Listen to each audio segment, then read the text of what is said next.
Now, about 2 or 3 days ago, I put up a poll prompting a question about Star Wars being in Kingdom Hearts and what a general spread of people think about it. Basically asking Star Wars fans, non-Star Wars fans, if they think it's a good idea or not a good idea, or if you like it or would you not like it, whether you're a Star Wars fan or not. And I could have just made a video just saying, oh, is Star Wars going to be in Kingdom Hearts? Oh, we saw the picture of the ATST, and maybe that's Endor right there. I could have did that, but I wanted to do something just a little bit different, prompted by that poll I made. If you haven't voted on that poll, go ahead and check it out on my community tab. 5 reasons why Star Wars in Kingdom Hearts works wonders.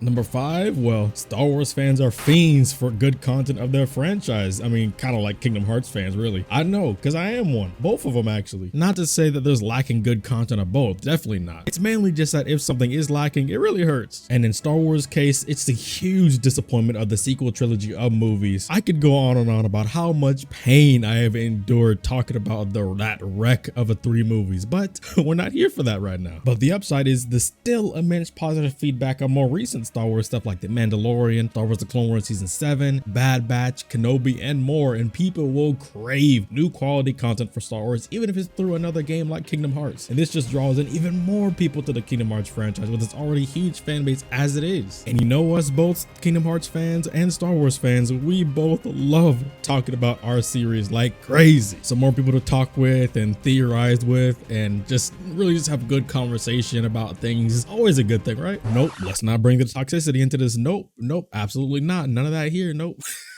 I'm sorry. Number 4, with Star Wars still being one of the biggest media franchises in the world, the prior number 1 I might add, this just opens the door for the vast potential of new IPs to have for worlds in Kingdom Hearts, which people will absolutely love to have. The next biggest property being Marvel, because people acknowledge Star Wars, why wouldn't they also want Marvel in Kingdom Hearts? I mean, if it can be, I mean, it's still Disney, right? Technically. Not even just for Kingdom Hearts 4 either, but for Kingdom Hearts going forward as well. They could also just go classic by doing more Pixar stuff like they did Toy Story, but also something more akin to Star Wars' nature.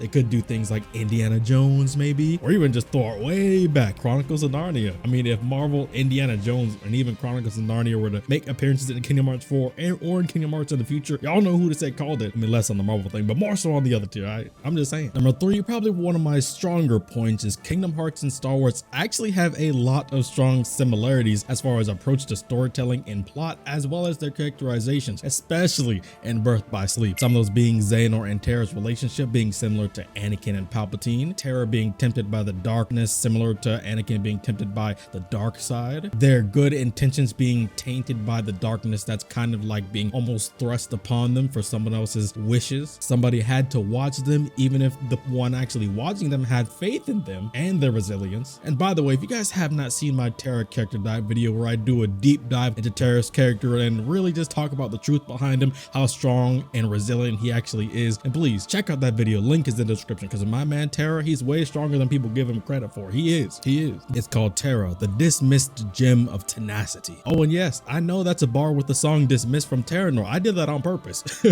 Anyway, moving on. The concept of a type of chosen one to bring about balance, which is really like Anakin and Sora, how Sora is pretty much literally the chosen one of Kingdom Hearts, all hearts tie connected back to him. One who had done evil, never truly wanted to do evil just to be evil as such, but things just came out that way due to the choices made, whether good or bad. Anakin and Xehanort being the 2 similarities there. And then, of course, probably one of the more obvious ones, Xemnas' ethereal blades look like red lightsabers. Number 2, as a huge fan of both series, is to see them cross over in what I think would be the Galactic Civil War era, because we see the ATST foot, or what looks so much like it, as well as the grassy planet, which is probably Endor, which also had huge battles with ATSTs involved. If we can get Sora to clash with the Empire, side with Luke Skywalker, Han Solo, or even just get a moment to maybe fight Darth Vader or the Emperor before Luke's final showdown on the Death Star 2. Imagine the boss battle. That would go crazy. A Keyblade wielder versus a Force user. That's so much insane battle experience for Sora as a character, for Kingdom Hearts characters in general, as well as such a creative battle sequence you could do. Come on, man. Oh, and while I got you on there, go ahead and subscribe to the channel. I don't know if you've done it. Hey, if you already done it, props to you. But if you haven't done it, come on, man. I got some good content, right? Maybe, no, at least hit the like, man. Dang. But last but not least, this may seem underwhelming to some of you, but this is probably the biggest point to me. Imagine we get a Keyblade from that world and it's based on a lightsaber too. A lightsaber designed Keyblade all in one. Please let me get that. That would be so cool. You get one of the most iconic and cool weapons in all of fiction in the lightsaber, crossed with another extremely popular and loved and diverse weapon with magic channeling power, the Keyblade. Imagine the design and imagine the visual effects when you swing the Keyblade and fight with it, and the sound effects. We'll have both Keyblade clashing sound effects and maybe lightsaber wubbing in there too. Oh my. Imagine it, man. But yeah, that's my biggest thing. Do I regret that? Nope. I want a lightsaber based Keyblade. Please give it to me. What do you guys think about these 5 reasonings? Do you think Star Wars and Kingdom Hearts really do have as strong storytelling similarities and characters and plot as I say? Did you guys not notice them, or did you already notice them? Hey, do you want a lightsaber based Keyblade too? Are you fans of one and not the other, but still think it's a good idea or not think it's a good idea at all? Let me know in the comments below. Thank y'all for watching. Don't forget to subscribe to the channel and check the link in my description for my Twitter and my Twitch, where I stream primarily, except special cases where I stream on both platforms or just YouTube. Thank y'all for watching. I'll see you guys in the next one.